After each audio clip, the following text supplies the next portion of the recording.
Limited TV ચિન્નૈયા વિરુદ્ધ આંધ્રપ્રદેશના ચુકાદાને રદ કરીને સ્ટેટ ઓફ પંજાબ વિરુદ્ધ દવિન્દર સિંહના ચુકાદાની અંદર એસસી એસટીમાં રિઝર્વેશનના કોટામાં રિઝર્વેશન આપવાની જે સૂચન કર્યું છે અને ક્રિમિલિયર લાગુ કરી શકાય તેનું સૂચન કર્યું છે. આટલું જ નહીં, આ સૂચન પ્રમાણે રાજ્ય સરકાર ઉપર જે જવાબદારી થોપેલી છે તેના કારણે અનુસૂચિત જાતિ, અનુસૂચિત જનજાતિ અને બક્ષી પંચના પેટા જ્ઞાતિઓમાં દ્વેષ ભાવના જાગશે. શાસકો એને જીતાડનારા વર્ગને મન ફાવે તેવા રીતે અર્થઘટન કરીને રિઝર્વેશન આપી દેશે, જેનાથી અસમાનતા સર્જાશે, જાતિવાદ વધુ વકરશે. આ દેશની અંદર રિઝર્વેશનનો ખરા અર્થમાં અમલ કરી શકાશે નહીં. હાલમાં પણ પ્રાઇવેટીકરણના કારણે અને સરકારી સાહસોને વેચાણ કરી દેવાના કારણે નોકરીઓ બચી નથી, ત્યારે જે થોડી ઘણી નોકરીઓ છે તેમાં પણ હવે નોકરીઓ રહેશે નહીં.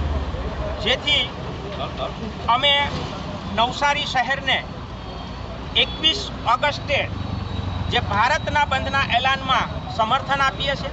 સમસ્ત અનુસૂચિત જાતિ, અનુસૂચિત જનજાતિ અને વિવિધ સંસ્થાઓના માધ્યમથી ડૉક્ટર બાબા સાહેબ આંબેડકરની પ્રતિમાને પુષ્પમાળા અર્પણ કરી, ક્રાંતિવીર બિરસા મુંડાની પ્રતિમાને પુષ્પમાળા અર્પણ કરી કલેક્ટરશ્રીને એક આવેદનપત્ર આપનાર છીએ. અમારા આવેદનપત્રથી મહામહિમ રાષ્ટ્રપતિ અને આદરણીય વડાપ્રધાનશ્રીની આંખો ખુલે અને એક અધ્યાદેશ પારિત કરે કે એસસી એસટીને ક્રિમિલિયર લાગુ કરી ન શકાય અને એમાં સબ કેટેગરાઇઝ કરી ન શકાય, તે માટેનો અધ્યાદેશ પારિત કરાવવા માટે અમારી માંગણી છે. જય ભીમ, જય ભારત. આજે ભારત બંધનું એલાન એસસી એસટી સમાજ દ્વારા આપવામાં આવ્યું.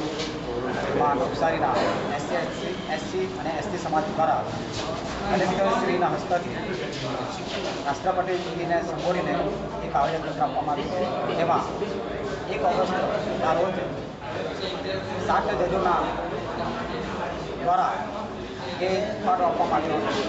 એમાં એસસી અને એસટી સમાજ એમના સમાજની અંદર વર્ગીકરણ કરવામાં આવ્યું. એ વર્ગીકરણ કરવામાં સમાજના વચ્ચે મનભેદ, ઊંચ નીચ અને જાતિભેદ જેવા ભાવો ઉત્પન્ન થવાના કારણે સમાજ વચ્ચે ઘર્ષણ ઊભા થવાના અમને વૃત્તિઓ દેખાઈ રહ્યા હતા.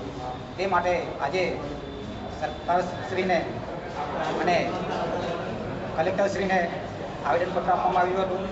અને એ આવેદનપત્રમાં હવે પછી પણ જે કોઈ પણ સરકાર હાલમાં છે અને ભવિષ્યમાં કોઈ પણ સરકાર હશે અને આવશે તો આ કાયદાનો કોઈ પણ આમાં પરિવર્તન કે ફેરફાર કરી શકશે નહીં. એવો કડક કાયદો બનાવો એવો અમારા સમાજની માંગ આજે કરવામાં આવી છે.